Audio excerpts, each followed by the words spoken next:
مبلغین کو مفتی نہیں بننا چاہیے۔ اس کام کو وہ چھوڑ دیں مدرسین کے لیے جو تقریباً اپنی ساری زندگی گزار دیتے ہیں مسجد کے مصلوں پر پڑھتے پڑھاتے۔ لوگ سعودی عرب پڑھنے گئے، وہاں کچھ ان کو اور نقطۂ نظر سمجھ آیا، جس کی وجہ سے وہاں سے واپس آنے والے حضرات ان کے فتوے کچھ اور ہو گئے۔ پہلے علماء سے مختلف کسی مسجد میں جمعے کی 2 اذانیں ہوتی ہیں پہلے سے، ایک نئے آدمی امام وہاں رکھے گئے ہیں، تو ان 2 کو روکنے کی کوشش نہ کرے۔ اس کا ذہن یہ ہے یا اس نے ایسے اساتذہ سے پڑھا ہے جو ایک اذان کے قائل، سجدے کو جاتے وقت ہاتھ پہلے رکھنے ہیں یا گھٹنے پہلے رکھنے ہیں، ان میں سے کسی کو غلط نہیں کہا جا سکتا، صرف ترجیح کا فرق ہو سکتا ہے، کسی نے اس کو ترجیح دے دی، کسی نے۔ اگر کسی کو میری بات سمجھ نہیں آتی تو ٹھیک ہے، وہ عمل نہ کرے۔ اگر مجھے کسی کی بات سمجھ نہیں آتی تو میں بھی مکلف نہیں۔ بعض لوگ کہتے ہیں جی نئی تحقیق ہے، بھائی یہ غلط بات ہے، کوئی نئی تحقیق نہیں، احادیث وہی ہیں جو پہلے تھی، کوئی نئی حدیث نہیں معلوم ہوئی۔ یہ نئی تحقیق نہیں، یہ صرف اصول کا اختلاف ہے۔ آپ جانتے ہیں جب مفتی فتویٰ دیتا ہے نا تو وہ کیا کہتا ہے؟ آخر میں لکھتا ہے ھذا ما عندی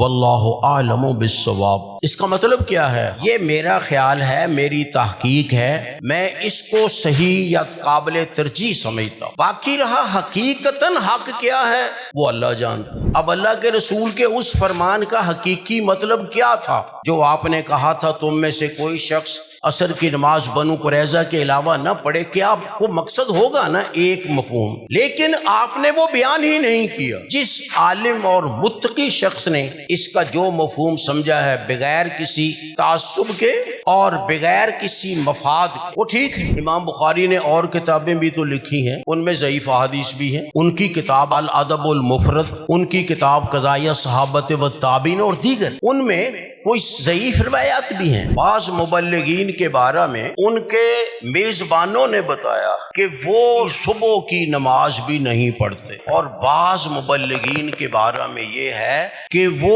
روزہ بھی نہیں رکھتے۔ واللہ عالم، مسافر سمجھتے ہیں اپنے آپ کو یا کیا کرتے ہیں۔ پرانے حضرات وہ تو تہجد کی پابندی بھی کرتے تھے تبلیغی سفروں کے دوران، تو ہم تہجد پہ تو عمل نہ کر سکیں، چلو یہ نفل چیز ہے، لیکن اگر کوئی نماز ہی نہ پڑھے، باجماعت نہ پڑھے، سویا رہے، میں نے جی تقریر کی ہے، تو بھائی نہ تقریر کرتے اتنی لمبی، نہ تقریر کرتے اتنی دیر۔ جب وہ آئی نا حضرت ہاجرہ مروہ سے کہ وہاں کوئی آدمی کھڑا ہے اور اپنی ایڑی رگڑ رہا ہے زمین پر، پانی نکل رہا ہے، تو وہاں سے بھاگی آئیں، وہ حضرت جبریل تھے، وہ جو آئے تھے، آ کر کہنے لگے، حضرت ہاجرہ کو حوصلہ دیا، ضائع ہونے کا خطرہ نہ محسوس کرنا، یہ نہ کہنا میں ضائع ہو جائے، اللہ اپنے بندوں کو ضائع نہیں کرتا۔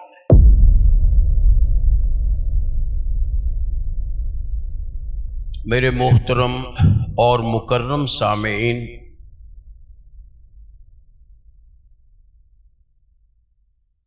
ہمارے اسلامی مدارس کے قیام کا مقصد یا تو مدرس تیار کرنا ہے یا مبلغ۔ مبلغین کا کام ہے کہ وہ جو ان کو پڑھایا گیا ہے اس کو آگے پہنچائیں، اور معلمین کا کام یہ ہے کہ جو انہیں پڑھایا گیا ہے وہ آگے پڑھائیں۔ یہ تقریباً 2 شعبے الگ الگ بن جاتے ہیں مدارس سے فارغ ہونے والے حضرات کے لیے، ایک شعبہ تبلیغ اور دوسرا شعبہ تدریس۔ ان دونوں شعبوں کے الگ الگ آداب ہیں، ان کے لیے الگ الگ شرائط ہیں۔ مجھے مبلغ کے اوصاف ذکر کرنے کی ذمہ داری دی گئی ہے۔ مبلغین کی 2 صورتیں ہیں، ایک تو وہ مبلغ جو چل پھر کے تبلیغ کرتے ہیں، اور دوسرے وہ مبلغ جو کسی ایک جگہ مسجد میں امامت بھی کرتے ہیں اور امامت کے ساتھ ساتھ وہاں خطابت بھی کرتے ہیں۔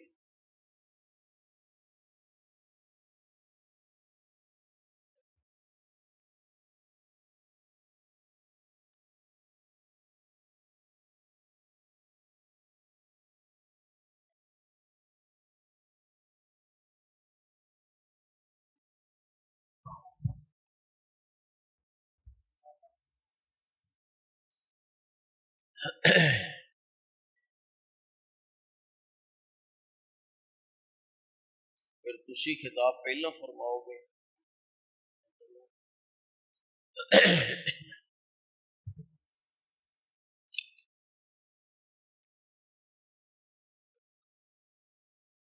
مبلغین کے دونوں آگے شعبے، امامت خطابت والا اور چل پھر کے تبلیغ کرنے والا، ان دونوں حضرات کے لیے ضروری ہے کہ وہ اپنے اپنے مقصد سے مطلع رہیں۔ عموماً جو مبلغین ہوتے ہیں وہ مفتی نہیں ہوتے، یعنی ان کو فتویٰ کے لیے نہیں رکھا جاتا۔ اگر وہ مبلغ ہیں، جلسوں میں خطاب کرنے والے، تب بھی ان کو بلانے کا مقصد تبلیغ ہوتا ہے، فتویٰ نہیں ہوتا۔ اور اگر وہ کسی مسجد میں امام ہیں، خطیب ہیں، تب بھی ان کو وہاں رکھنے کا مقصد فتویٰ لینا یا دینا نہیں ہوتا۔ اس لیے میری ناقص سمجھ کے مطابق مبلغین کو مفتی نہیں بننا چاہیے۔ اس کام کو وہ چھوڑ دیں مدرسین کے لیے جو تقریباً اپنی ساری زندگی گزار دیتے ہیں مسجد کے مصلوں پر پڑھتے پڑھاتے ہوئے۔ کبھی کبھی ایسے ہوتا ہے کہ مبلغ مفتی بن جاتا ہے، یعنی وہ فتویٰ دینے لگتا ہے، جس سے کچھ خرابیاں پیدا ہو جاتی ہیں۔ اس لیے مبلغین کے لیے ضروری ہے کہ وہ فتویٰ دینے سے پرہیز کریں، بلکہ تبلیغ کریں جو ان کا اصل مقصد ہے۔ اسی طرح جو چل پھر کے تبلیغ کرتے ہیں وہ بھی فتوے نہ دیں، صرف تبلیغ کریں۔ اگر ہر شخص اپنے دائرے میں رہ کر کام کرے تو یقیناً پھر صورتحال اچھے طریقے سے گزرے گی۔ گڑبڑ نہیں ہونا چاہیے کہ مبلغین فتویٰ دینے شروع کر دیں جو کہ ان کا منصب نہیں ہے۔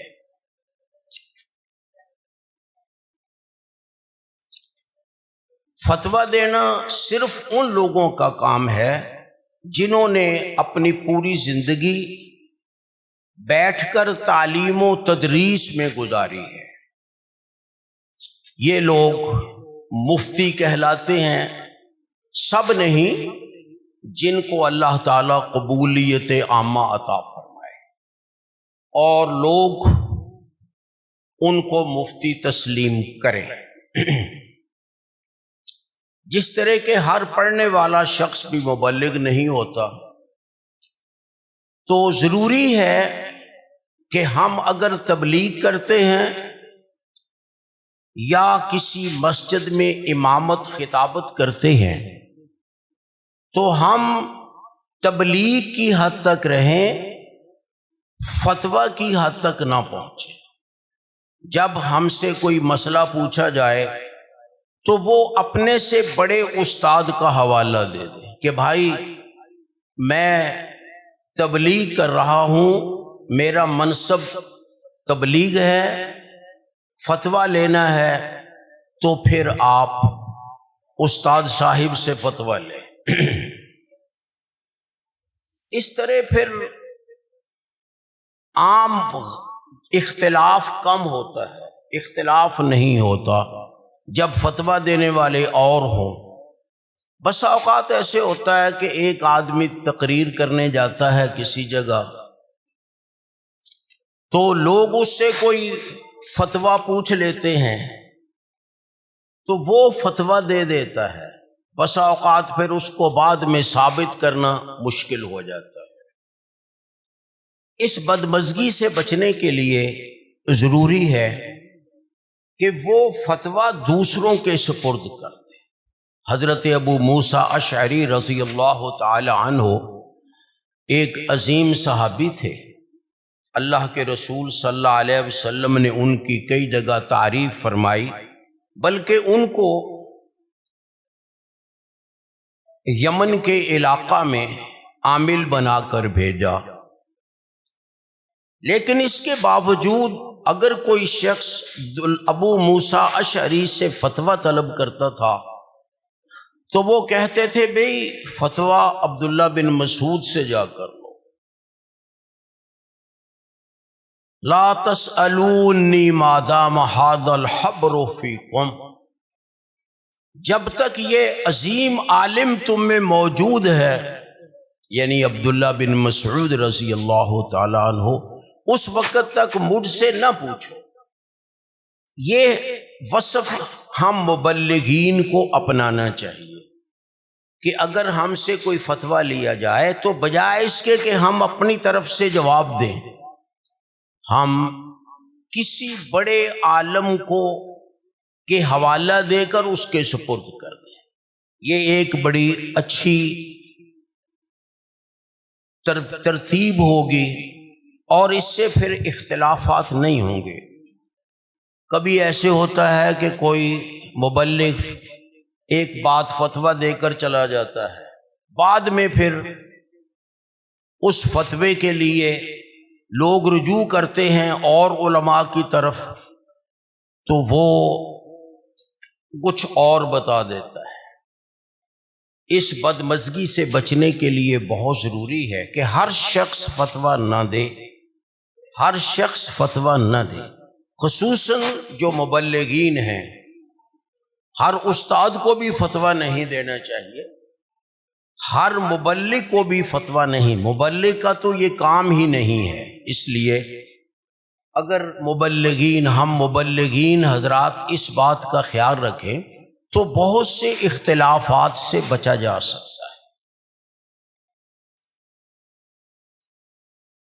مزید جو لوگ کسی مسجد میں امام مقرر ہو کر جاتے ہیں، ان کو لوگ فتویٰ کے لیے نہیں رکھتے، یاد رکھیے ان کو فتویٰ کے لیے نہیں رکھا جاتا، ان کو صرف متفق علیہ مسائل بتانے کے لیے۔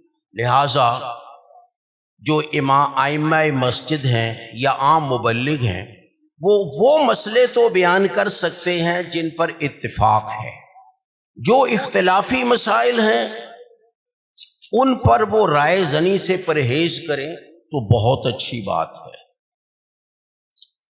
کسی دور میں مسلک اہل حدیث میں اختلاف نہیں تھا، شاید اس کی وجہ یہی تھی کہ بڑے بڑے مفتی حضرات ہی فتوے دیتے تھے۔ پھر دور آیا کہ جس میں کچھ اختلاف ہو گیا، اور کبھی کبھی ایسے ہوتا ہے کہ اس اختلاف کی وجہ سے پریشان ہو جاتے ہیں مقتدی کہ بھئی وہ تو یہ کہتے تھے، یہ کہتے ہیں۔ یہ صورتحال مسلک اہل حدیث میں بھی پیدا ہو چکی ہے۔ کچھ ایسے مسائل ہیں جن میں گزشتہ محققین ان کے اور فتاویٰ تھے، اور بعد میں پڑھنے والے علماء ان کے فتاویٰ ان سے مختلف ہو گئے، اور کبھی کبھی تو بالکل ایک دوسرے کی ضد ہو جاتا ہے معاملہ۔ جبکہ پہلے علماء وہ بھی مفتی تھے اور اہل حدیث تھے، خالص اہل حدیث تھے، اب بھی مفتی ہیں اور اہل حدیث ہیں، لیکن کچھ اصولوں کا فرق پڑ جاتا ہے بسا اوقات، جس وجہ سے فتویٰ میں اختلاف ہو جاتا ہے۔ پرانے علماء ہم جن سے واقف ہیں، مثلا حضرت مولانا ثناء اللہ امرتسری رحمت اللہ علیہ اور ان کے ساتھی سارے کے سارے روپڑی علماء، غزنوی علماء، لکھوی علماء، یہ مشہور ہمارے علاقہ میں یعنی پاکستان میں یہ 3 خاندان مشہور ہیں جنہوں نے دین پھیلایا ہے، اور ان تینوں کے پاس مفتی حضرات تھے۔ ان میں کوئی اتنا اختلاف نہیں تھا، اتفاق تھا، ایک ہی جیسے مسئلے ہوتے تھے۔ لیکن اس کے بعد لوگ سعودی عرب پڑھنے گئے، وہاں کچھ ان کو اور نقطۂ نظر سمجھ آیا، جس کی وجہ سے وہاں سے واپس آنے والے حضرات ان کے فتوے کچھ اور ہو گئے، پہلے علماء سے مختلف۔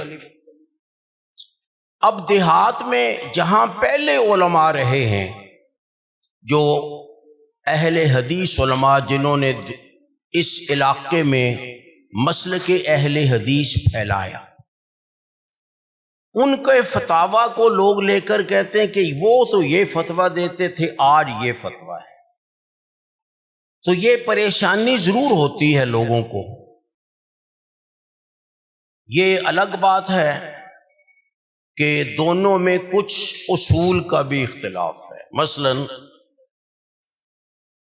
محدثین کی اکثریت وہ ایسی ضعیف روایت پہ عمل کرنے کو درست سمجھتی ہے۔ محدثین کی اکثریت، جن میں امام احمد بن حنبل ہیں رحمہ اللہ، امام اسحاق ہیں رحمہ اللہ، ان کے بعد امام بخاری ہیں، ترمذی ہیں، اور یہ محدثین جو ہیں، اور ان سے پہلے مالک اور شافعی رحمہم اللہ، یہ ایسے لوگ ہیں جو ایسی ضعیف حدیث پر عمل کرنے کو درست سمجھتے تھے جس کے خلاف کوئی صحیح روایت نہ آتی ہو، جس کے خلاف کوئی صحیح روایت نہ آتی ہو، اور اس کی تائید کرنے والی احادیث اور دلائل موجود ہوں تو ایسی ضعیف حدیث پہ عمل کرنے کو جائز سمجھتے تھے۔ لیکن بعد والے جو حضرات ہیں وہ کہتے ہیں نہیں، کسی بھی ضعیف حدیث پہ عمل نہیں ہوگا۔ یہ نقطہ نظر یقیناً جمہور محدثین کا نہیں، البتہ بعض کا ہے، مثلا علامہ ابن حزم رحمہ اللہ اور اس قسم کے کچھ جن کو ظاہری کہا جاتا ہے، اہل ظاہر کہا جاتا ہے۔ اس اختلاف کی وجہ سے ظاہر ہے فتوے میں بھی اختلاف ہو گیا ہے۔ جو محدثین قائل تھے کہ ضعیف حدیث جس کے خلاف کوئی صحیح حدیث نہ آ رہی ہو اور جس کی تائید دوسری احادیث سے ہوتی ہو، جس کو ہم حسن لغیرہ ہی بھی کہہ دیتے ہیں، ایسی روایات پر وہ چونکہ عمل کے قائل تھے، ان کا فتویٰ کچھ اور ہوتا ہے، اور جو کہتے ہیں کسی ضعیف حدیث پہ عمل نہیں ہو سکتا، ان کا فتویٰ کچھ اور ہے۔ میں اس پوزیشن میں نہیں ہوں کہ میں کوئی ان پہ تبصرہ کروں، یہ مجھ سے بڑے لوگ ہیں، لیکن میں صرف یہ کہنا چاہتا ہوں کہ دیہات میں بسا اوقات ایک ذہن کے لوگ پہلے سے رہ رہے ہیں اور عمل کر رہے ہیں۔ اختلاف سے بچنے کے لیے جب کوئی نیا آدمی وہاں جائے تو وہ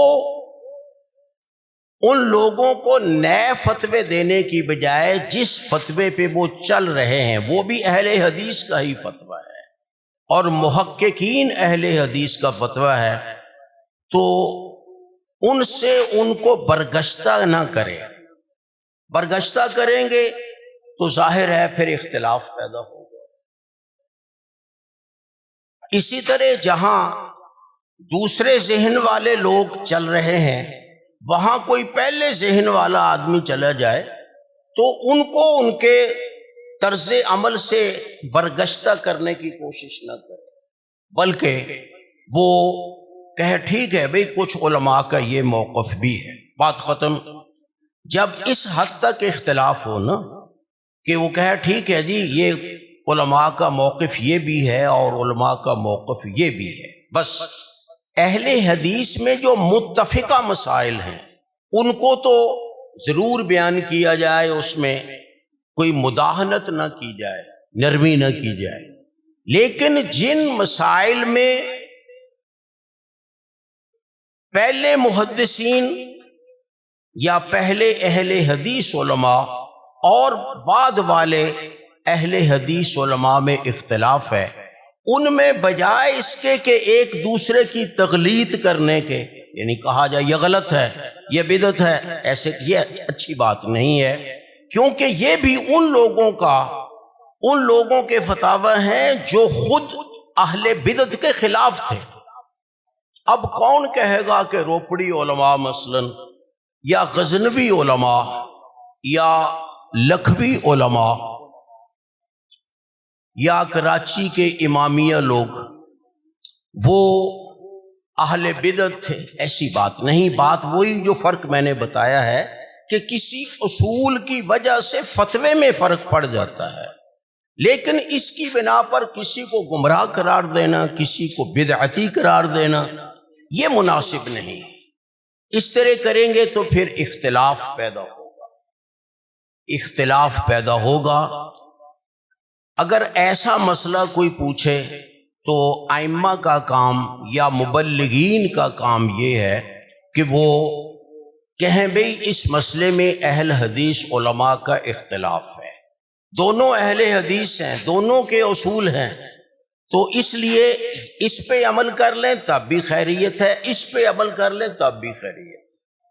اگر یہ انداز اختیار کیا جائے تو میں سمجھتا ہوں کم از کم عوام الناس میں کے ذہن میں ابہام نہیں پیدا ہو، گویا ایک دوسرے کو برداشت کرنے کا مادہ رکھا جائے، یہ نہیں جس طرح بعض جگہ جھگڑے ہو جاتے ہیں، جھگڑے کیا لڑائیاں مسجد میں ہو جاتی ہیں، بعض مسجدوں میں اس لیے لڑائیاں ہوئیں کہ جی نماز کے بعد دعا کیوں کی ہے، کسی نے کہا کیوں نہیں کی ہے، کیوں نہیں کی، کسی نے کہا کیوں کی ہے، مثلا جھگڑے اختلافات لڑائیوں تک نوبت پہنچ جاتی ہے۔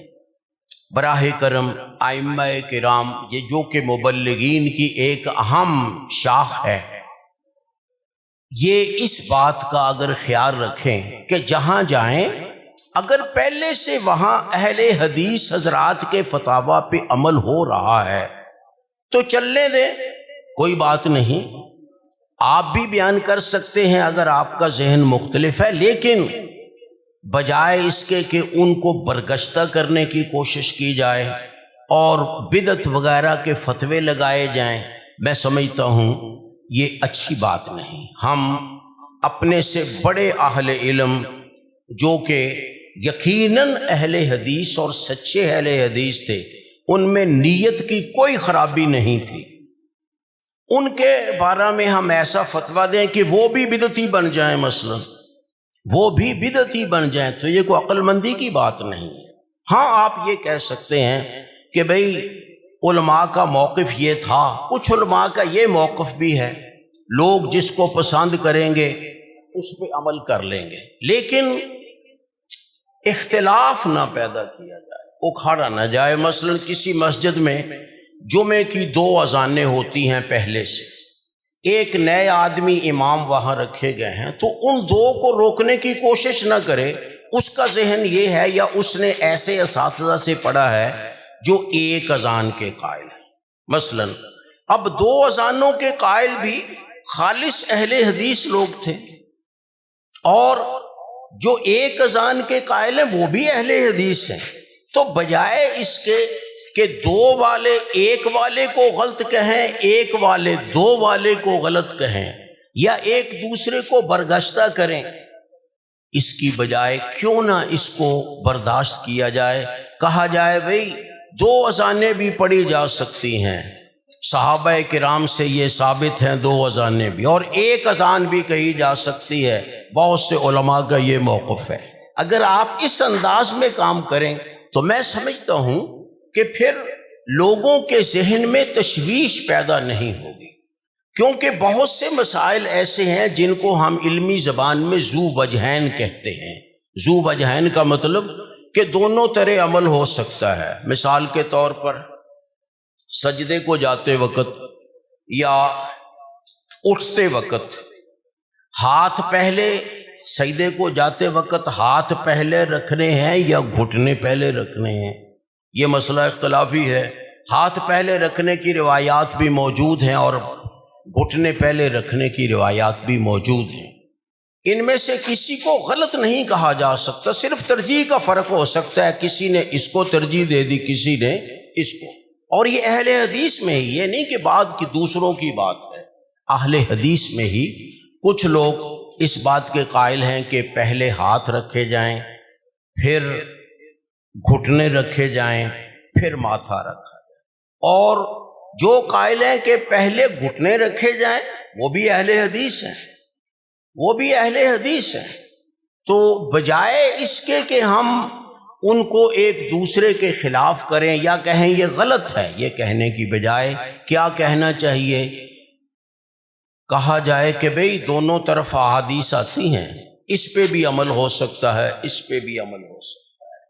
گویا کم از کم ان مسائل میں، ایک تو ہے نا بین الفرق مسائل، چلو وہاں اس پہ عمل کرنا تو کافی دل گردے کا کام ہے، لیکن کم از کم ان مسائل میں جن میں اہل حدیث کا اختلاف ہے، کم از کم ان مسائل میں ہم لوگوں کو بجائے برگشتہ کرنے کے ایک دوسرے سے، ہم یہ کہیں کہ بھئی اس پہ بھی فتویٰ ہے، اس پہ بھی فتویٰ ہے، آپ جس پہ چاہیں عمل کر لیں، یا فلاں امام سے، فلاں مفتی صاحب سے پوچھ لیں۔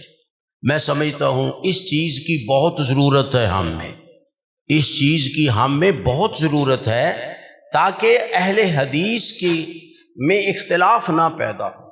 اب تو صورتحال یہ ہے کہ بسا اوقات مسجدوں میں بھی اختلاف ہو رہا ہے، اہل حدیث کی مسجدوں میں، اہل حدیث کی مسجدوں میں۔ لہٰذا بجائے برگشتہ کرنے کے اگر یہ کہا جائے کہ بھائی دونوں طرف اہل حدیث علماء کے فتاوی موجود، السلام علیکم، دونوں طرف اہل حدیث علماء کے فتاوی موجود ہیں اور دونوں طرف احادیث بھی موجود ہیں، جس پہ آپ چاہیں عمل کر لیں۔ اگر ایسی بات ہو تو میرا خیال ہے آپس میں اختلافات کم ہوں گے، کم از کم اہل حدیث میں تو آپس میں اختلافات نہیں نہ ہونے چاہیے۔ یعنی پہلی بات تو یہ ہے کہ مبلغین حضرات، ائمہ جو گاؤں میں یا شہروں میں مقرر ہوتے ہیں، وہ فتوے نہ دیں، وہ متفق مسائل بیان کریں، جو متفقہ مسائل ہیں وہ بیان کریں، اور فتوے کے لیے سپرد کر دیں کہ جی فلاں شخصیت کے پاس آپ فتویٰ لے لیں۔ وہ پتہ ہی ہوتا ہے لوگوں کو، جو مفتی حضرات ہیں ان کے پاس جا کر وہ فتویٰ لے لیتے ہیں۔ ہر آدمی اپنا فتویٰ دینے کی کوشش نہ کرے، چاہے مبلغین ہیں، چاہے وہ ائمہ کرام ہیں۔ اگر جو اختلافی مسائل ہیں اہل حدیث میں ان کی بات کرتا ہوں۔ بین الفرق یعنی فرقوں کے درمیان جو اختلاف ہیں، فی الحال میں وہ بات نہیں کرتا۔ تو اس میں بجائے اہل حدیث کو آپس میں لڑانے کے، جیسے میں نے کہا کہ بعض جگہوں میں باقاعدہ لڑائی ہوئی، معمولی مسئلے ہیں، جواز والے بھی اہل حدیث ہیں اور حدیث پیش کرتے ہیں، اور جو مناسب نہیں سمجھتے وہ بھی حدیث پیش کرتے ہیں، لیکن اگر اس طرح لڑایا جائے تو کوئی اچھی بات نہیں۔ میں یہ نہیں کہتا کہ کوئی اپنا ذہن تبدیل کرے، ظاہر ہے ذہن کسی کا تبدیل نہیں ہوتا ہے، ذہن نہیں، صرف برداشت کیا جائے، برداشت کیا جائے، کم از کم ہم اہل حدیث کو برداشت کریں ہم ایک دوسرے۔ حضور اکرم صلی اللہ علیہ وسلم نے ایک دفعہ صحابہ کرام سے فرمایا، یہ غزوہ احزاب یعنی غزوہ خندق کی بات ہے۔ کافر بھاگ چکے تھے تو بنو قریظہ کو سزا دینا باقی تھی، وہ لمبا مسئلہ ہے۔ بہر صورت اللہ کے رسول صلی اللہ علیہ وسلم کو کہا گیا کہ آپ غزوہ قریظہ کی تیاری کریں بنو قریظہ کے خلاف۔ اللہ کے رسول صلی اللہ علیہ وسلم نے حکم دیا کہ بھئی لا یصلین منکم احد منکم العصر الا فی بنی قریظہ، کہ بھئی کوئی شخص عصر کی نماز بنو قریظہ کے علاوہ نہ پڑھے، یعنی بنو قریظہ میں جا کر پڑھے۔ آپ کا فرمان تو ہے، سب نے سنا، اور ہر صحابی کے دل میں یہی ہے کہ میں نے اس پہ عمل کرنا ہے۔ اتفاق ایسا ہوا کہ راستے میں مغرب ہونے لگی، یعنی عصر کا وقت نکلنے لگا تھا۔ اب اختلاف پیدا ہوا کہ اب یہاں پڑے راستے میں، ابھی وہ نہیں پہنچے تھے بنو قریظہ میں، کیونکہ جب لشکر جاتا ہے کوئی آگے جاتا ہے کوئی پیچھے جاتا ہے، دیر ہو سکتی ہے۔ آپ نے تو فرمایا تھا کہ وہاں جا کر پڑھے، لیکن سستی بھی ہو جاتی ہے، کوئی تاخیر کی وجہ بھی ہو جاتی ہے، اس لیے کچھ نے کہا کہ ہم تو بھئی وقت ہو جا رہا ہے، گزر رہا ہے، لہٰذا ہم عصر کی نماز راستے میں ہی پڑھ لیں گے۔ آپ کا یہ مطلب نہیں تھا کہ نماز وقت سے لیٹ کر دو اور بنو قریظہ میں جا کر پڑھو۔ ایک تو ہم آپ کے فرمان پہ کما حق ہو عمل نہیں کر سکے، پہنچ نہیں سکے، دوسرا نماز بھی لیٹ ہو جائے۔ اس کے مقابل کچھ صحابہ کا موقف یہ تھا کہ بھئی آپ کے لفظ تو یہی ہیں لا یصلین احد منکم العصر الا فی بنی قریظہ، کہ کوئی آدمی عصر کی نماز نہ پڑھے مگر بنو قریظہ میں جا کر۔ انہوں نے کہا جی ہم تو آپ کے ان الفاظ کی پابندی کریں گے، ہم عصر کی نماز بنو قریظہ میں پڑھیں گے، چاہے سورج غروب ہونے کے جتنی دیر بعد بھی پہنچے۔ ایسے ہی ہوا، کچھ لوگوں نے راستے میں پڑھ لی اور کچھ لوگوں نے وہاں جا کر پڑھ لی بنو قریظہ میں وقت کے بعد۔ بعد میں اللہ کے رسول صلی اللہ علیہ وسلم کے سامنے اس اختلاف کا ذکر ہوا۔ اس اختلاف کے ذکر کے بعد آپ نے خاموشی اختیار فرمائی۔ مطلب تو ان کا یہ تھا کہ جی جنہوں نے راستے میں پڑھی انہوں نے صحیح عمل کیا، یا جنہوں نے بنو قریظہ میں وقت کے بعد جا کر پڑھی انہوں نے عمل کیا صحیح۔ آپ نے لفظ یہ ہیں فَلَمْ يُعَنِّفْ وَاحِدًا مِّنْهُمْ، آپ نے ان میں سے کسی کو بھی نہیں ڈانٹا، یہ نہیں کہا کہ تو نے غلط کیا۔ جنہوں نے راستے میں پڑھ لی ان کو بھی نہیں کہا کہ تم نے غلط کیا، تمہاری نماز نہیں ہوئی، میں نے کہا تھا بنو قریظہ میں پڑھو، تم نے راستے میں کیوں پڑھی، دوبارہ پڑھو، ایسا نہیں کہا، کچھ بھی نہیں کہا۔ گویا ان کی نماز بھی ہو گئی اور ٹھیک ہو گئی۔ اور جنہوں نے وہاں جا کر وقت کے بعد پڑھی بنو قریظہ میں، ان میں سے بھی کسی کو آپ نے نہیں کہا کہ تو نے وقت سے نماز لیٹ کی، کیوں کی؟ کیونکہ انہوں نے بھی حدیث پر ہی عمل کرنے کی کوشش کی تھی۔ ہاں اختلاف ہو گیا، سمجھ کا اختلاف، کچھ نے ظاہر الفاظ کو دیکھا، کچھ نے مقصد کو دیکھا۔ تو اللہ کے رسول صلی اللہ علیہ وسلم نے دونوں میں سے کسی کو کچھ نہیں کہا۔ یہ روایت صحیح بخاری میں ہے اور صحیح روایت، اس میں کوئی جھگڑا نہیں ہے۔ اس کا مطلب یہ ہے کہ اگر اختلاف کرنے میں بدنیتی نہ ہو، اگر اختلاف کرنے میں بدنیتی نہ ہو، ہر شخص کی نیت یہ ہے کہ میں نے اللہ کے رسول صلی اللہ علیہ وسلم کی سنت اور طریقے پہ عمل کرنا ہے، پھر اگر ان کے سمجھنے میں کچھ فرق پڑ جائے تو دونوں کو کچھ نہیں کہنا چاہیے۔ اللہ کے رسول صلی اللہ علیہ وسلم کی سنت تو یہ ہے۔ تو کیا ہم اس پہ اپنے اہل حدیث اختلافی مسائل میں عمل نہیں کر سکتے؟ میں پہلے بھی کہہ چکا ہوں، میں بین الفرق مسائل کی بات نہیں کرتا، صرف کم از کم جو اہل حدیث میں اختلافی ہیں، کیا ہم ان میں یہ رویہ اختیار نہیں کر سکتے کہ بھئی یہ بھی اہل حدیث، کون کہتا ہے کہ جو پہلے علماء تھے وہ بدنیت تھے مثلا، یا ان کے پاس علم نہیں تھا، یا تقوی نہیں تھا؟ یہی چیزیں ضروری ہیں، سب کچھ تھا، نیت بھی ان کی پاک تھی، خالص تھی، انہوں نے تو مسلک پھیلایا اس دنیا میں آ کر۔ بعد والے بھی ایسے ہی ہیں، وہ بھی نیک نیت ہیں اور وہ بھی علم والے ہیں، تقوی والے ہیں، لیکن سمجھ کے اختلاف کی وجہ سے اگر کسی مسئلہ میں اختلاف ہو گیا، کوئی ذاتی مفادات نہیں، کوئی گروہی مفادات سامنے نہیں، تو پھر اس اصول پہ عمل چاہیے جو اللہ کے رسول صلی اللہ علیہ وسلم نے نماز پڑھنے والوں کے بارے میں کہا۔ بس میری یہ اپیل ہے، گزارش ہے، تجویز ہے کہ لوگ اگر پہلے اہل حدیث علماء کے فتاوی پہ عمل کر رہے ہیں تو انہیں اس پہ کرنے دیا جائے، اگر کوئی نئے اہل حدیث کے مسائل پر عمل کرنا چاہتا ہے تو اسے کرنے دیا جائے، وہ کرے، نہ وہ ان کو گمراہ کہیں نہ وہ ان کو گمراہ کہیں۔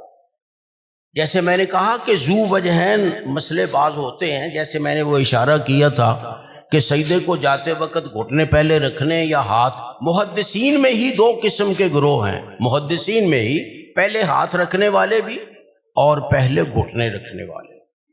کوئی کسی کو نہیں کہتا کہ یہ اس نے بدعت کی ہے، اس نے غلط کیا ہے، نہیں، دونوں پہ عمل ہو سکتا ہے، محققین نے یہی کہا ہے۔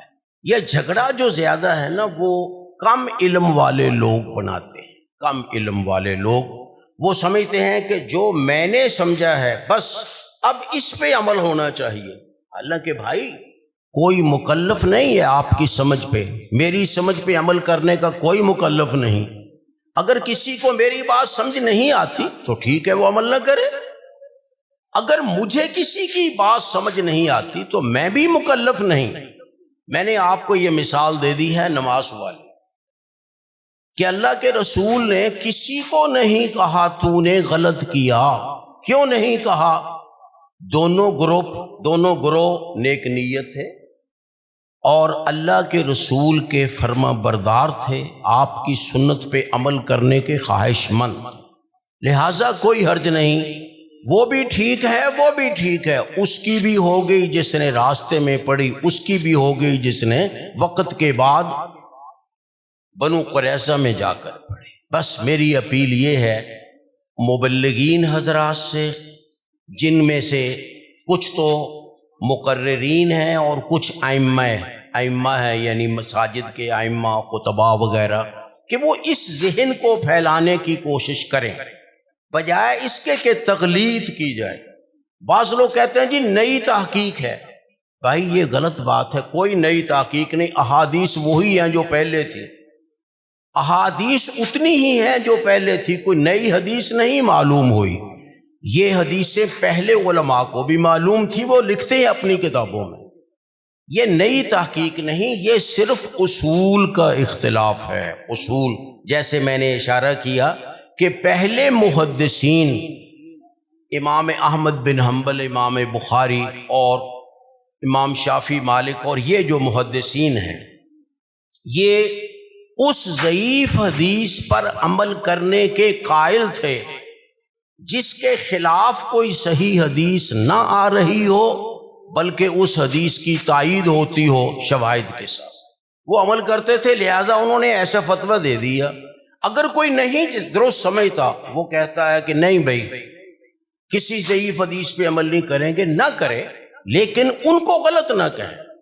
وہ بڑے بڑے محدثین ہیں جنہوں نے اصل مسئلے کے اہل حدیث پھیلایا ہے، غلطی کا فتویٰ نہ لگائے، یہ نہ کہے کہ جی یہ نیا ترقی یافتہ مسئلہ ہے، اس میں ترقی یافتہ مسئلہ نہیں ہوتا ہے، یہ صرف اصول کا اختلاف ہے۔ گاڑی جا رہی ہے، کراچی والے کانٹے پہ چلے گی تو ادھر کو چلی جائے گی، اور اگر کوئٹے والے کانٹے پہ چلے گی ادھر ہو جائے گی، کوئی یہ نہیں دوسرا، صرف کانٹے کا فرق ہے۔ جب اصول میں فرق آ گیا تو اس وقت پھر مسئلے میں فرق آ جاتا ہے، لیکن کم از کم ہم یہ دیکھیں کہ کیا نہ بعد والے بدنیت ہیں نہ پہلے والے بدنیت، نہ بعد والے علم سے خالی ہیں نہ پہلے علم سے خالی، نہ پہلے لوگ تقوی سے خالی تھے نہ بعد والے لوگ تقوی سے خالی، لیکن ایک اصول کے اختلاف کی وجہ سے فتویٰ میں اختلاف ہو گیا۔ آپ ترجیح دے سکتے ہیں کسی ایک کو، لیکن دوسرے کو غلط نہیں کہیں گے، دوسرے کو غلط نہیں کہیں گے، یہ کہیں بھئی میں اس کو زیادہ مناسب سمجھتا ہوں۔ آپ جانتے ہیں جب مفتی فتویٰ دیتا ہے نا تو وہ کیا کہتا ہے؟ آخر میں لکھتا ہے ھذا ما عندی واللہ اعلم بالصواب۔ اس کا مطلب کیا ہے؟ ھذا ما عندی، یہ میرا خیال ہے، میری تحقیق ہے، میں اس کو صحیح یا قابل ترجیح سمجھتا ہوں، باقی رہا حقیقتاً حق کیا ہے وہ اللہ جانتا ہے۔ اب اللہ کے رسول کے اس فرمان کا حقیقی مطلب کیا تھا جو آپ نے کہا تھا تم میں سے کوئی شخص عصر کی نماز بنو قریظہ کے علاوہ نہ پڑھے؟ کیا وہ مقصد ہوگا نا ایک مفہوم، لیکن آپ نے وہ بیان ہی نہیں کیا، آپ نے وہ مقصد بیان ہی نہیں کیا۔ ٹھیک ہے، جس نیک نیت آدمی نے، جس عالم اور متقی شخص نے اس کا جو مفہوم سمجھا ہے بغیر کسی تعصب کے اور بغیر کسی مفاد کے، وہ ٹھیک ہے۔ یہ اللہ کے رسول صلی اللہ علیہ وسلم کا ہمارے لیے بہترین اسوہ حسنہ ہے، ہم اس کو اختیار کریں، نہ تو ہم اس بات پہ آئیں کہ جی نہیں یہ ضعیف حدیث ہے ہم عمل نہیں کرنے دیں گے یا نہیں کریں گے۔ آپ نہ کریں، بڑی خوشی کی بات ہے، لیکن اس ضعیف حدیث پر عمل کرنے والے محدثین موجود ہیں۔ بعض لوگ امام بخاری کا نام لیتے جی امام بخاری نے خالص صحیح احادیث جمع کی تھی، ٹھیک ہے کوئی شک نہیں، خالص صحیح احادیث جمع کی تھی، لیکن امام بخاری نے اور کتابیں بھی تو لکھی ہیں، ان میں ضعیف احادیث بھی ہیں۔ ان کی کتاب الادب المفرد، ان کی کتاب قضائیہ صحابت و تابعین اور دیگر، ان میں کوئی ضعیف روایات بھی ہیں۔ گویا یہ مطلب نہیں امام بخاری رحمہ اللہ کا کہ جو حدیث صحت کے اعلیٰ معیار پہ پوری نہ اترے اس پہ عمل نہ کیا جائے، یہ مطلب نہیں ہے۔ انہوں نے یہ احادیث جمع کی ہے کہ ان کو ترجیح دی جائے، بس یہ بات ہے، ان کو ترجیح دی جائے، لیکن اس کا یہ مطلب نہیں کہ جو امام بخاری رحمہ اللہ کی شرط پہ نہیں اترتی ان پہ عمل نہیں ہو سکتا۔ میں نے اس کے لیے آپ سے کہا کہ ان کی کتاب الادب المفرد پڑھ لیں، وہ ہر کسی کے پاس ہوگی، کتب خانوں میں ہوتی ہے، اس میں ہر قسم کی حدیثیں ہیں، وہ بھی انہی کی کتاب ہے۔ قضائیہ صحابت و تابعین میں بھی انہی کے ہی ایسا، انہوں نے ہی وہ فتاوی جمع کیے ہیں، فیصلے جمع۔ تو بجائے اس کے کہ ہم اہل حدیث میں مزید تفریق پیدا کریں، اس کی بجائے اہل حدیث کو آپس میں اکٹھا کرنے کی کوشش کی جائے، اہل حدیث کو آپس میں اکٹھا کرنے کی کوشش کی جائے۔ اکٹھا کیا کہ بھئی یہ بھی فتویٰ ہے اور یہ بھی فتویٰ ہے، میرے نزدیک ترجیح اس کو ہے، میں اس پہ عمل کرتا ہوں، آپ کے نزدیک ترجیح اس پہ تو آپ اس پہ عمل کریں، نہ میں آپ کو غلط کہوں گا نہ آپ مجھے غلط۔ اگر ہم اس کو اختیار کریں، اور دوسری بات کہ ہر شخص فتویٰ نہ دے، فتویٰ مفتی حضرات کے لیے چھوڑ دے، مفتی حضرات میں اختلاف ہوگا تو وہ عالم لوگ ہیں، ان کا اختلاف گوارا کیا جائے گا، ان کا اختلاف گوارا کیا جائے گا، ٹھیک ہے، لیکن ہر شخص مفتی نہ بنے، فتویٰ نہ دے یہ کہہ کر کہ جی میں نے بھی تو سند حاصل کی ہے، میں بھی تو فارغ التحصیل ہوں مثلا، نہیں، صرف اتنا کافی نہیں ہوتا ہے۔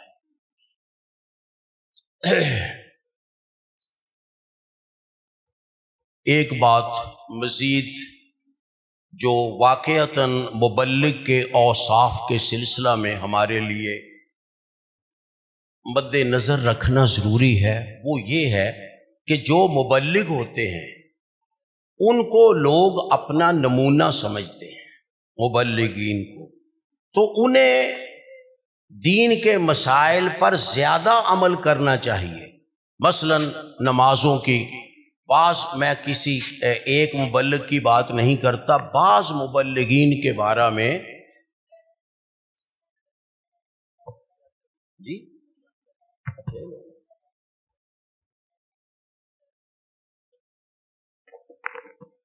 بعض مبلغین کے بارے میں ان کے میزبانوں نے بتایا کہ وہ رات کی، صبح کی نماز بھی نہیں پڑھتے۔ مثلا میں نہیں کہتا صحیح ہوگا، لیکن وہ کہتے ہیں صبح کی نماز نہیں پڑھتے۔ اور بعض مبلغین کے بارے میں یہ ہے کہ وہ روزہ بھی نہیں رکھتے۔ واللہ عالم، مسافر سمجھتے ہیں اپنے آپ کو، یا کیا کرتے ہیں؟ ظاہر ہے یہی ہوگا نا بھئی۔ اگر تقریر کرنے کی وجہ سے روزہ چھوڑنا پڑے تو یہ بات تو شاید قابل قبول نہ ہو۔ بہر صورت مبلغین کو یہ چاہیے کہ وہ عمل کرنے کی زیادہ کوشش کریں، لوگوں کے سامنے پڑھیں نماز۔ آئے ہیں، گاڑی سے اترے ہیں، ان کی نماز رہتی ہے تو لوگوں کے سامنے پڑھیں، تاکہ لوگوں کو پتہ چلے کہ بھئی یہ نماز کے پابند ہیں، لوگوں میں بھی پابندی پیدا ہوگی۔ اگر پچھلی نماز ہم نے چھوڑ دی، اگلی نماز تقریر میں رہ گئی اور صبح کی نماز میں جاگ نہیں آئی، تو پھر آپ خود ہی سوچیں اس کا تأثر کیا ہوگا۔ اس لیے بہت ضروری ہے مبلغین حضرات کے لیے کہ وہ زیادہ عمل کریں احادیث پر اور شرعی مسائل پر، خصوصاً نماز اور روزے کے مسئلہ۔ اگر کوئی شخص کہے مجھے شوگر ہے، میں روزہ نہیں رکھ سکتا، تو اسے کس نے کہا ہے تم تقریر کرنے کے لیے جاؤ؟ اگر شوگر کی وجہ سے روزہ چھوڑا جا سکتا ہے تو تقریر نہیں چھوڑی جا سکتی۔ بجائے لوگوں کو بدگمان کرنے کے تقریر چھوڑ دیں، انہیں کہیں بھئی میں معذور ہوں۔ بھئی ہم نے تقریر میں تو فضائل ہی بیان کرنے ہیں نا روزے کے، رمضان میں روزے کے فضائل ہی بیان کرنے ہیں، اور بعد میں ہم کہہ دیں جی میں نے روزہ نہیں رکھنا ہے کیونکہ مجھے شوگر ہے، تو یہ کیسی ہو سکتی؟ میں نہیں کہتا ہوگا کسی کو ایسا مسئلہ، لیکن یہ حکمت کے خلاف ہے۔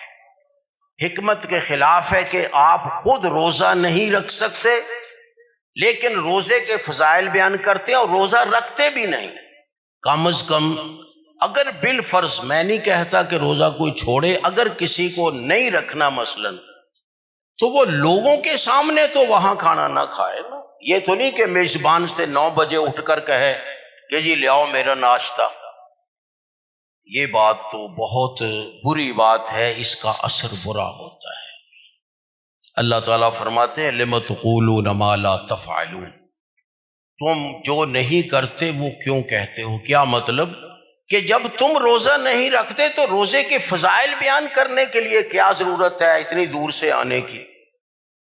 اتنی دور سے آنے کی، ایک آدمی شوگر کے باوجود فاصلہ کر کے آتا ہے، وہ تقریر کرتا ہے، گھنٹہ کرے، 1.5 گھنٹہ کرے، کم و بیش جو بھی کرے، لیکن روزہ نہ رکھے اور عذر یہ پیش کرے، یا کوئی سفر کو عذر پیش کرے، میں مسافر ہوں جی، تو بھائی تمہیں کس نے کہا ہے بلا وجہ سفر کرو روزہ چھوڑنے کے لیے؟ روزہ چھوڑنے کے لیے سفر کی بات ہوگی نا، بجائے اس کے سفر نہ کریں لیکن روزہ رکھیں، سفر نہ کریں روزہ رکھیں، تاکہ لوگ یہ نہ کہیں کہ مولوی ہم کو کہتے ہیں نمازیں پڑھو روزہ رکھو، آپ تو پڑھتے نہیں ہیں، آپ تو روزے رکھتے نہیں ہیں۔ مثلا کوئی حقیقتاً معذور ہے، جیسے میں نے پہلے گزارش کی ہے، اگر کوئی حقیقتاً معذور ہے تو وہ جائے ہی نہ رمضان کے دوران، آگے پیچھے تبلیغی پروگراموں میں شرکت کرے لیکن رمضان کے اندر پھر نہ جائے، تاکہ اس کو اپنے قول و فعل کا تضاد نہ دیکھنا پڑے کہ روزے کے فضائل بیان کر رہا ہے لیکن خود روزہ نہیں رکھا اس نے۔ ہو سکتا ہے وہ جائز ہو، اس کا عذر جائز ہو، یہ نہیں میں کہتا کہ غلط ہے، لیکن یہ چیز حکمت کے خلاف ہے، اس سے بچنا چاہیے۔ کوشش کی جائے کہ ہم عمل کریں، جہاں تک ہم سے ممکن ہے عمل کریں۔ نمازوں کی ادائیگی کے سلسلے میں بھی پرانے حضرات وہ تو تہجد کی پابندی بھی کرتے تھے تبلیغی سفروں کے دوران۔ حضرت مولانا محمد حسین شیخو پوری رحمۃ اللہ علیہ، ان کے بارے میں یہ دیکھا گیا ہے کہ وہ رات کو تقریر بھی کرتے تھے۔ جس دور کی میں بات کرتا ہوں وہ 3 گھنٹے تقریر کرتے تھے، 3 گھنٹے تقریر مسلسل۔ ایک رات میں ایک ہی مقرر ہوتا تھا۔ ایک رات میں مولانا محمد حسین شیخو پوری رحمۃ اللہ علیہ تقریر کرتے ہیں، دوسری رات میں حضرت مولانا حافظ عبد القادر روپڑی رحمۃ اللہ علیہ تقریر کرتے ہیں، وہ بھی ساری رات، وہ بھی، لیکن تہجد نہیں چھوڑتے، تہجد نہیں چھوڑتے تھے۔ تو ہم تہجد پہ تو عمل نہ کر سکیں، چلو یہ نفل چیز ہے، اگرچہ اللہ کے رسول صلی اللہ علیہ وسلم نے فرمایا ہے کہ فَإِنَّهُ دَابُ الصَّالِحِينَ قَبْلَكُمْ، قیام لیل اختیار کرو، یہ پہلے نیک لوگوں کی عادت ہے۔ بہر صورت اگر کوئی اس پہ عمل نہ کر سکے تو شاید اس کو گناہ نہیں ہوگا، لیکن اگر کوئی نماز ہی نہ پڑھے، نماز ہی نہ پڑھے، باجماعت نہ پڑھے، سویا رہے، میں نے جی تقریر کی ہے، تو بھائی نہ تقریر کرتے اتنی لمبی، نہ تقریر کرتے اتنی دیر۔ تو اس لیے مبلغین حضرات چاہے وہ چل پھر کے تقریریں کرتے ہوں اور چاہے کسی ایک جگہ میں ٹک کر بیٹھے ہوں، میری طرح جیسے میں بیٹھا ہوں مثلا، وہ اس بات پہ کوشش کریں کہ وہ آنے بہانے کے ساتھ نمازوں اور روزوں میں سستی نہ کریں، بلکہ نمازوں کی بھی پابندی کریں، روزے کی بھی پابندی کریں۔ کوئی بیماری بھی ہے تب بھی کوشش کریں کہ روزہ رکھیں، مثلا شوگر ہی زیادہ مسئلہ ہے نا، تو اس کا حل بھی ہو سکتا ہے۔ یہ بہت ضروری چیز ہے جو کہ مبلغین کے لیے ضروری ہے، خواہ وہ چل پھر کے تبلیغ کرنے والے ہوں یا وہ ایک جگہ ٹک کر بیٹھ کر ایک جگہ بیٹھ کر تبلیغ کرتے ہیں، لوگوں کو نمازیں پڑھاتے ہیں، جمعے پڑھاتے ہیں مثلا۔ یقیناً اس طریقے سے ہمارا دین بھی کامل ہوگا اور لوگوں کو اچھا سبق بھی ہم سے ملے گا۔ مجھے 1 گھنٹے کا وقت دیا گیا تھا، وہ 1 گھنٹہ پورا ہو رہا ہے۔ میں بڑے علماء کرام کی موجودگی میں گزارش کروں گا، جی ہاں ٹھیک ہے۔ یہ حضرت حافظ صاحب نے ایک اور بات کی طرف بھی توجہ دلائی ہے کہ اگر ہم وعدہ کر لیں کسی سے تو پھر اس وعدے کو پورا کریں، اس وعدے کو پورا کریں، یا اگر نہیں جا سکتے تو شروع سے ہی صاف لفظوں میں کہہ دیں بھی میں نہیں آ سکتا، میرے پاس پروگرام زیادہ ہے۔ تو بسا اوقات بعض لوگ ایسے کرتے ہیں کہ ان کے پاس پروگرام پہلے ہوتا ہے، لیکن وہ کہتے چلو میں وہاں سے فارغ ہو کر آ جاؤں گا مثلا۔ ان کی نیت صحیح ہے، میں نہیں کہتا نیت غلط، لیکن ہو سکتا ہے وہاں سے فراغت ہی نہ ہو وقت کے اندر لہٰذا صاف بتا دیں کہ بھئی میرے پاس پروگرام ہے، میں نہیں آ سکتا۔ وعدے کی پاسداری بہت ضروری ہے، وعدے کی پاسداری بہت ضروری ہے، خصوصاً مبلغین حضرات کے لیے۔ اسی طرح جو لوگ کسی ایک جگہ ٹک کر مسجد کی خدمت کر رہے ہیں، مدرسہ کی خدمت کر رہے ہیں، ان میں بھی جلد بازی نہیں ہونی چاہیے کہ تھوڑی سی بات ہے جماعت کے ساتھ لڑ پڑے، تھوڑی سی بات جماعت سے لڑ پڑے، یا کوئی تنخواہ وغیرہ کے مسئلہ پر جماعت سے اختلاف کر کے 1 سال یہاں لگایا، اگلا سال وہاں لگایا، اگلا سال وہاں لگایا۔ اس سے بھی مبلغین کے بارے میں بدگمانی پیدا ہوتی ہے۔ ہو سکتا ہے وہ اپنی جگہ معذور ہوں، بعض جماعتیں ایسا کرتی ہیں، وہ تنگ کرتی ہیں امام مسجد کو، پوری تنخواہ نہیں دیتی، پھر بھی ہمارے اسلاف کا رویہ یہ تھا کہ وہ جس جگہ بیٹھ جاتے تھے ڈٹ کر بیٹھ جاتے، وہ کہتے تھے مجھے یہاں سے موت ہی نکالے، میں مر کر ہی یہاں سے جاؤں گا، مر کر ہی یہاں سے جاؤں گا۔ مجھے اپنے والد محترم حضرت مولانا محمد یعقوب رحمۃ اللہ علیہ کی ایک بات یاد آتی ہے۔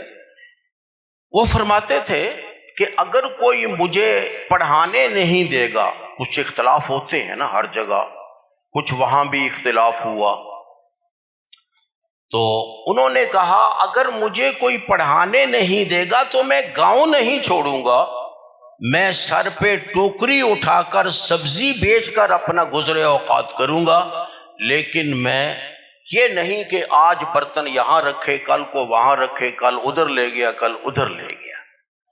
بہر صورت یہ ہمارے ایک کی بات نہیں، اسلاف کی بات ہے۔ اس لیے جو حضرات کسی ایک جگہ مسجد میں جائیں، وہ معمولی وجوہات کی بنا پر، تھوڑے بہتے جھگڑے کی بنا پر، یہ فلاں نے میری بے عزتی کر دی، کوئی بات نہیں، نبی صلی اللہ علیہ وسلم کی بے عزتی کرنے والے بھی بد کردار موجود تھے، لیکن ان کی وجہ سے نیک کام نہیں چھوڑا جا سکتا، لہٰذا ڈٹ کے کام کریں۔ آخر کار اس شخص کو اللہ عزت دیتے ہیں جو ڈٹ کر کام کرتا ہے، اور اس کے مسائل بھی اللہ تعالی حل فرما دیتے ہیں۔ اگر ہم اپنے آپ کو اللہ کے سپرد کریں گے تو اللہ تعالیٰ انشاءاللہ ہم کو ضائع نہیں کریں گے۔ حضرت ہاجرہ علیہ السلام، وہ حضرت ابراہیم علیہ السلام کے وہاں چھوڑنے کی وجہ سے بیت اللہ تو نہیں تھا، مکے کے جگہ میں پریشان ہوئی وقتی طور پر، تو کہنے لگی، ابراہیم واپس جا رہے تھے، ابراہیم علیہ السلام واپس جا رہے تھے، وہ پوچھتی تھی اِلیٰ مَن تَتْرُکُنَا یا ابراہیم ہمیں کس کے سپرد کر رہے ہو؟ وہ جواب نہیں دیتے تھے کیونکہ ان کو بھی نہیں پتا تھا میں کس کے سپرد کر رہا ہوں۔ پھر آخر حضرت ہاجرہ نے سوال بدلا، کیا انہوں نے کہا جی کیا آپ کو اللہ نے اس بات کا حکم دیا ہے؟ پھر حضرت ابراہیم نے فرمایا کہ ہاں مجھے اللہ تعالی نے اس بات کا حکم دیا ہے۔ جب یہ فرمایا تو حضرت ہاجرہ نے ایک جملہ ارشاد فرمایا تھا جو ہم سب کے لیے اسوہ حسنہ ہے۔ کیا کہا؟ انہوں نے فرمایا اذن لا یضیعنا ابدا، اگر اللہ نے آپ سے کہا ہے ہمیں یہاں چھوڑ جائیں تو جائیے، اللہ ہمیں کبھی ضائع نہیں کرے۔ یہ ہے ایمان، پختہ ایمان، اور اللہ نے واقعی ضائع نہیں کیا۔ نہ ان کے پاس کوئی کھانے کی چیز تھی، نہ ان کے پاس کوئی پینے کی چیز تھی، سوائے وہ جو تھوڑا بہت حضرت ابراہیم دے گئے تھے، لیکن اس ایمان کی وجہ سے، اللہ پہ بھروسے کی وجہ سے سکون کے ساتھ رہیں جب تک رہیں۔ پھر جب کھانا پینا ختم ہو گیا تو پھر اللہ نے ان کو ضائع نہیں کیا، بلکہ اللہ نے ان کے لیے پانی کا انتظام بھی کر دیا، کھانے کا انتظام بھی کر دیا، ان کو اکیلا بھی نہیں چھوڑا، وہاں آبادی بھی کر دی۔ وہاں بھی یہ لفظ ہیں، حضرت جب وہ آئی نا حضرت ہاجرہ مروہ سے، کہ وہاں کوئی آدمی کھڑا ہے اور اپنی ایڑی رگڑ رہا ہے زمین پر، بعض جگہ ایڑی کا لفظ ہے، بعض جگہ پر کا لفظ ہے، تو پانی نکل رہا ہے، تو وہاں سے بھاگی آئیں، تو حضرت وہ کہا جاتا ہے کہ وہ حضرت جبریل تھے، وہ جو آئے تھے، ظاہر ہے اللہ نے ہی فرشتہ بھیجا تھا، تو آ کر کہنے لگے، حضرت ہاجرہ کو حوصلہ دیا، لا تخاف الضیاع،